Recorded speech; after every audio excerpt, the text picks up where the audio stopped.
Hi there, I'm Vincent Bos and I provide dating and self-improvement advice. And in today's podcast, we're going to be discussing your ex must choose you. I provide audio coaching for breakup recovery, trying to get an ex back, attracting someone new, and life coaching. Visit www.dateme.tips for more details. Please check your spam and junk folders if you are expecting an email from me. Subscribe to my weekly support emails. The link is in the description. So now let's get back into today's podcast. And today we are discussing your ex must choose you. So if you have been dumped and want to try to get your ex back, you can't beg or force them to do as you want. In today's podcast, I'll be discussing 3 things you can do to increase the chance of your ex choosing you. So let's get straight into this, and point number 1 is understand what they want and need. So a fundamental point to consider about how we can get your ex to choose you, for your ex-dumper to change their mind and choose that they want to be with you in a relationship once more, is we have to understand exactly what they want and what they need. Because if we don't know what they want, and if we don't know what they need, then how can we get ourselves into the position of where they are likely to choose us? Now, although you might think, well, yeah, I know what they want, I know what they need, I know all of this anyway. Before you actually think of it in this respect, I think we need to take this more seriously, and hence I suggest you get a pen and a piece of paper, or of course, you can just use the Notes app on your phone or tablet, and I want you to be writing down a list. And this list needs to be of the things that your ex-dumper wants and needs in a romantic partner. Now, although this might seem very easy to do at first, I want you to take some time. I want you to think about exactly what you are writing or what you are typing down, because we need to make sure this list is accurate. Now, whatever they might want or need could be different from person to person, but there will likely be some things which are somewhat universal.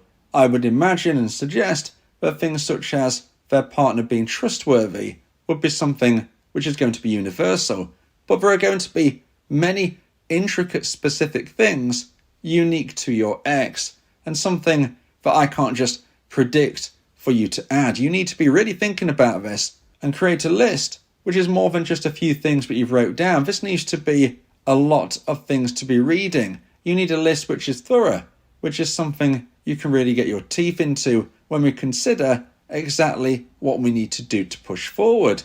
Now, depending on what you've written down is of course going to dictate what needs to happen next. But what I would say first of all is this isn't just as simple as, okay, let's write the list. Now, let's make sure we do all of those things on the list. Because you need to be considering, are these things that you genuinely want and are able to do? Because this is where we can have a discrepancy, and sometimes we hit the conclusion, as painful as it might seem at this time, that you might not be compatible at this moment. Now, it doesn't mean you weren't compatible in the past. It doesn't mean you might not be compatible in the future.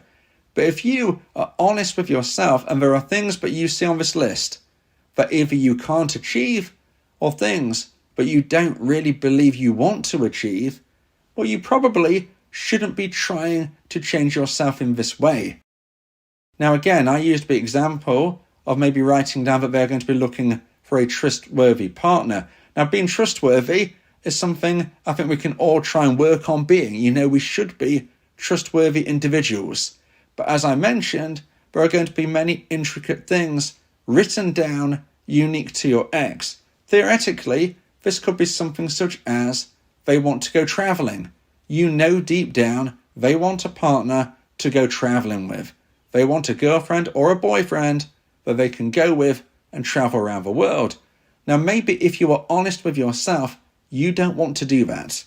Maybe you're thinking, well, I could still do it. I could do it for them. And maybe this is something that you will do for them. It might not be as elaborate as travelling around the world, but there are going to be things that you think, yes, it is worthwhile me changing somewhat to try and get my ex back. But I would say, generally speaking, if you are having to change yourself in a way which is not really who you are, then I would suggest that eventually this will catch up with you and you will start to feel resentment.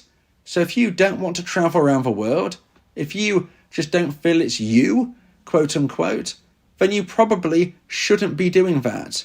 Now, maybe there are lesser things, but you could say to yourself, yes, I can do this for them. I can make that change. It's not really who I am, but maybe I can try this.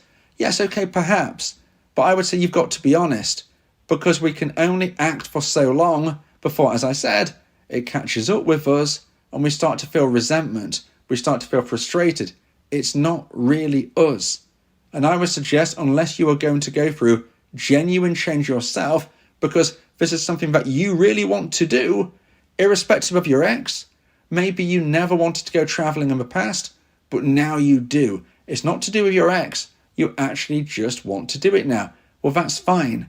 But you can't be doing things just for your ex, because it won't work. And if you come to the conclusion that unfortunately what they want and what they need isn't you, then you need to start considering what you want and what you need and recognize that your ex-dumper isn't actually right now for you.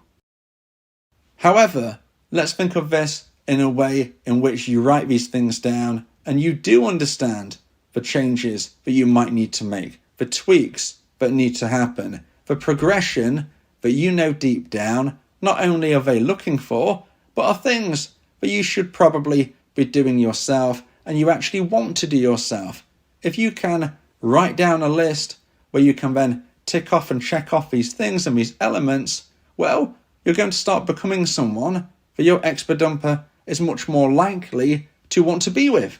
And this is why it's a very important first step about how we can get our ex-dumper to choose us. So now let's get into point number 2 and the second point of today's podcast. Please like this video if you're watching on YouTube. And if you have the new hype feature, please hype this video as well. If you like my content, subscribe to the channel to keep updated. And point number 2 is be positive.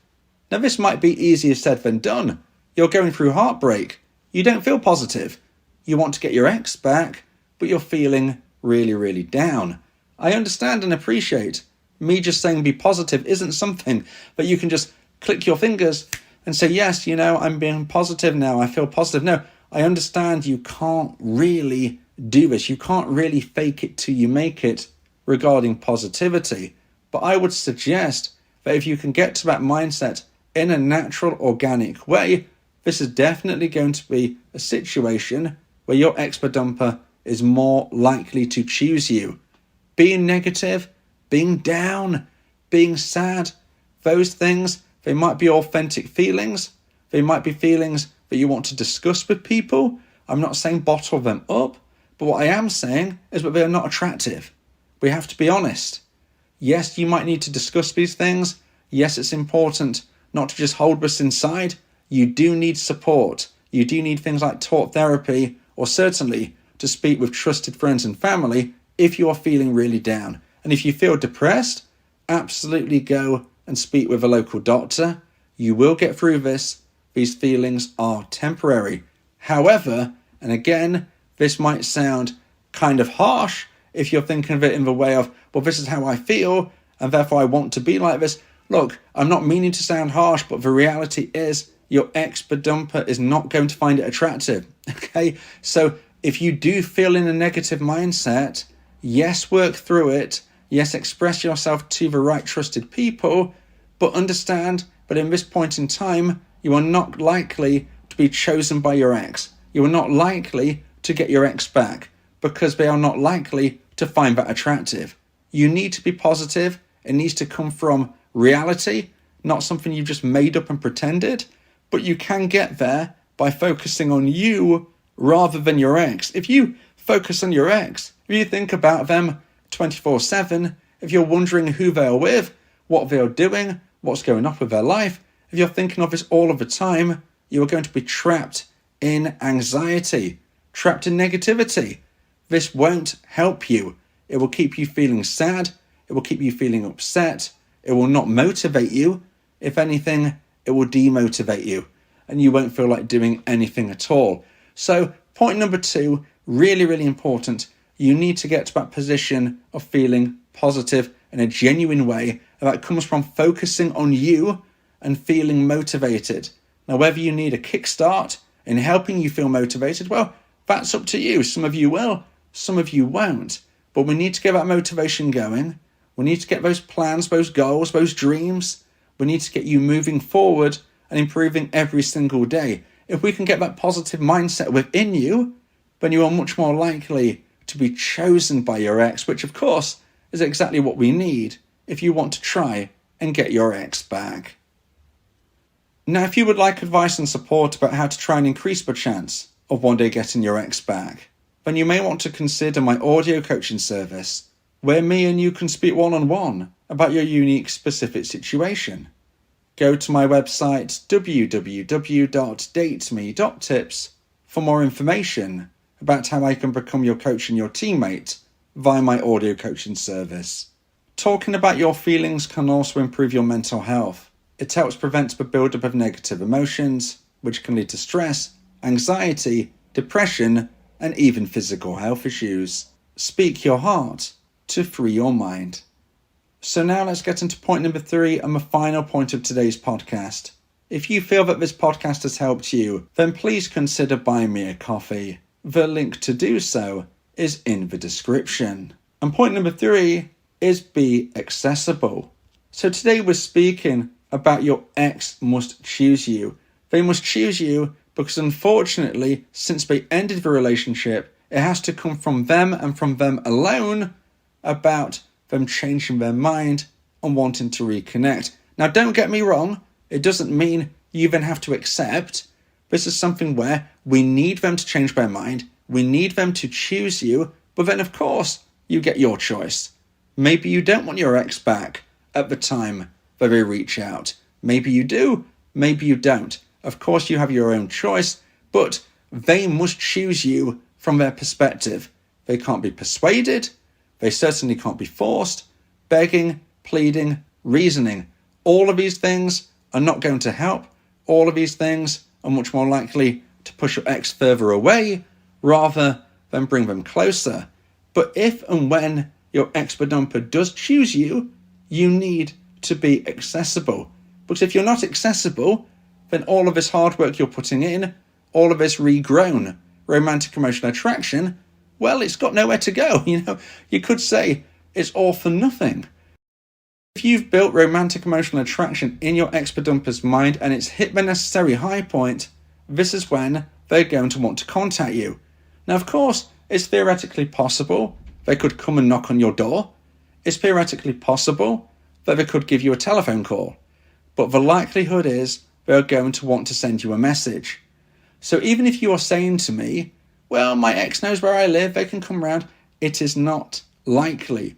And we need to make sure your ex-dumper has very easy, accessible lines of communication open for them to reach out. And this is the whole point of number 3. Point number 3 is be accessible. So first of all, don't block your ex unless it is really affecting your mental health. If your mental health is really being affected, then you need to do what you need to do. I respect that. You must do what you need to do for your mental health. But if your mental health is okay, then I don't suggest blocking your ex. If you block them, how are they going to contact you? Remember what I said. Yes, they might know where you live, but they are not likely to knock on your door. Maybe they know a way of contacting you via maybe a phone number. Maybe you think, well, they can just give me a call. I've only blocked them on a certain messaging app. Well, listen, as I've already said, yes, they might be able to give you that telephone call, but they probably won't want to. When a dumper reaches out, they are often feeling nervous. They want communication which has as least friction as possible. They don't know how you will react. They don't know how this will go. They don't even really know about what to say. So they're not likely to want to speak with you verbally, let alone see you face to face. They probably and mostly want to send you a message. If you block them on messaging apps, then this is a problem. And hence I do suggest, but unless your mental health is really suffering, you don't block your ex. But it's not even just about blocking. Maybe you're thinking, well, I haven't blocked my ex, but I've made my profiles private online, my socials. You can't see them unless I want you to. Unless we are friends or we're following each other or whatever it may be, they are private. Now you might think, well, there's nothing wrong with that. They could give me a call, knock on my door, etc., etc. But they could also send me a text, because technically that is open as well. But if you have made your social media private when it was once open, if your ex-dumper used to be able to see what you were posting and now they can't, maybe initially this actually helped you by creating intrigue and wonder. But if they can't reach out to you through those social media apps, there is a chance that they're going to be thinking, well, my dumpee has ultimately stopped me viewing what they're posting. Why is that? Is it because A, they are with someone new? Is it because of B, they just don't want to communicate with me and hence they don't want me to see what they are doing? Well, if it's either of those options, then probably I shouldn't be trying to contact them anyway. I can't do it on the socials. Yes, I could send them a text, but I probably won't. From what I can tell, they've kind of closed the door on me, so why would I? And hence, this can be a problem. It's one of the reasons, dumpees, why I suggest that most of the time you don't make your ex unable to see what you're posting online. Now listen, we've already spoke about mental health being very, very important. You know how I feel on that. But additionally, it is a fine line, because sometimes there is a balance to have. Sometimes going off radar for a short while can definitely increase the intrigue. But I would say generally, if you prevent your ex-dumper from viewing any of your socials for a sustained period, they might start to think this is a clue, this is a sign, this is a message. Do not contact me, because they are thinking you do not want them to see anything about your life. So why on earth would you be welcoming some type of communication? So even if they might have other avenues, even to send you a text, they probably won't. So please, dumpees, remember, be accessible.